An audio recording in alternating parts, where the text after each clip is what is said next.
নমস্কার, আপনারা দেখছেন বেবি রানী রান্না রানী চ্যানেলের মধ্যে আজকে কাটল বিচি দিয়ে মাখা বানাইয়া আপনারা সাথে শেয়ার করবো।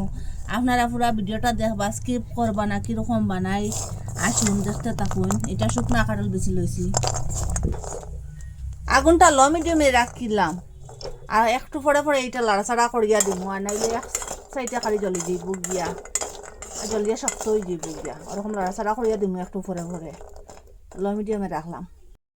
এখানে বর্তার লাগিয়ে পেঁয়াজ লইছি, এখানে 4টা ছোট ছোট লইছি, আখেরি পাত্তা 1 পাত্তা লইছি, আর এই যে কাঁচা লঙ্কা লইছি। এটা এখন ছোট ছোট করে কাটিলিম, একটা বাটি লইলাম, একটা দাঁড় সাহায্যে কাটিম। দেখুন ওরকম পাতলা পাতলা করে কাটিবা, ওরকম পাতলা পাতলা করে পেঁয়াজটা কাটি লিছি। এখন কাঁচা লঙ্কাটা ওরকম করে ছোট ছোট করে কাটিলে দেখুন ওরকম করিয়া লঙ্কাটা কাটি লিছি। এখন খালি পাত্তাটা ওরকম করে পাত্তাটা লইলিম, দেখুন ওরকম পাত্তাটা লইয়া এরকম ছোট করে কাটিলিম। খালি পাত্তাটা দিলে উপকারও আছে, আপনারা তো জানেন না। আর খুব সুন্দর একটা গন্ধ হইব। একটু ফোড়া ফোড়া লাড়িয়া দিয়া দেখুন সিল্কাটা 10 সাইডে জ্বলি গেছে গিয়া। এখন এটা ফোড়া ফোড়া সিদ্ধ হয়ে গেছে গিয়া। এখন গ্যাসটা অফ করে দিলে এটা ঠান্ডা হোক। একটা শুকনা লঙ্কা এখানে বাজিলাই, এখানে তেল ছাড়া এটা বাজিলাম। এটা ঠান্ডা হয়ে গেছে, এটার সিল্কাটা ওরকম করে পরিষ্কার করলাম। দেখুন হাতের সাহায্যে ওরকম কসলা দিলে ওইটা ছুটি যায় তাড়াতাড়ি। ওরকম করে সব সিল্কা পরিষ্কার করে নিচ্ছি। দেখুন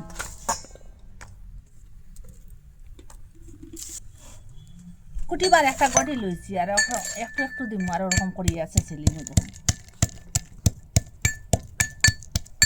একটু দরদরা করবো, অত ছোট করতাম না। ওরকম কুটার পরে একটা গামলার মধ্যে লই গেলাম। দেখুন এটা হাতের সাহায্যে ভাঙিয়ে দিব। দেখুন ওরকম করে বাকি যেটা আছে ওরকম করে কুটিলাম। দেখুন ওরকম করে কুটি লিছি। দেখুন সবটা লঙ্কাটা বাজিয়ে রাখলাম, এটা এখন কুটিলাম।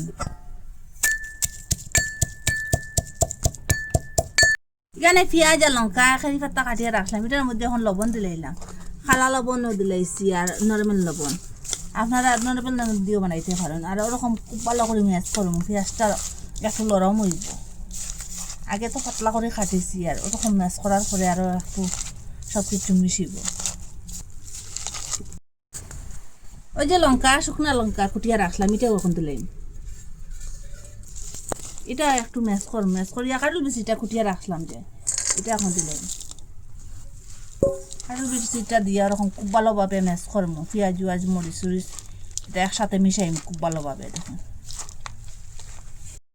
আপনারা তো কাটল বিচি দিয়া কত বর্তাও খাইছেন, মাখাও খাইছেন, ওরকম একদিন বানাইয়া খাইবা। কথা দিছি এটা ঠান্ডা ভাতের সাথেও খাইতে পারবা, রুটির সাথেও খাইতে পারবা, গরম গরম ভাতের সাথেও খাইতে পারবা। এত স্বাদ এত মজা যে কি বলবো আপনারা। হেলদি এটা যারে দিবাই সেও এটা প্রেমে পড়ে যাব, যে এবার কাটল বিচিটা পাইবা ওরকম কারি বর্তা বানাইয়া খাইতে থাকবা।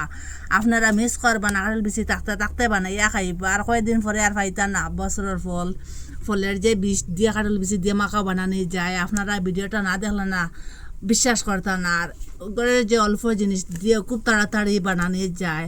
আপনারা কইতে কি দেখা কমেন্টের মধ্যে নিশ্চয় জানাইবা। ভালো লাগলে লাইক কমেন্ট শেয়ার সাবস্ক্রাইব করবার। আজকের ভিডিও এখানে শেষ, নতুন একটা ভিডিও নিয়ে ফিরে আসবো বন্ধুরা।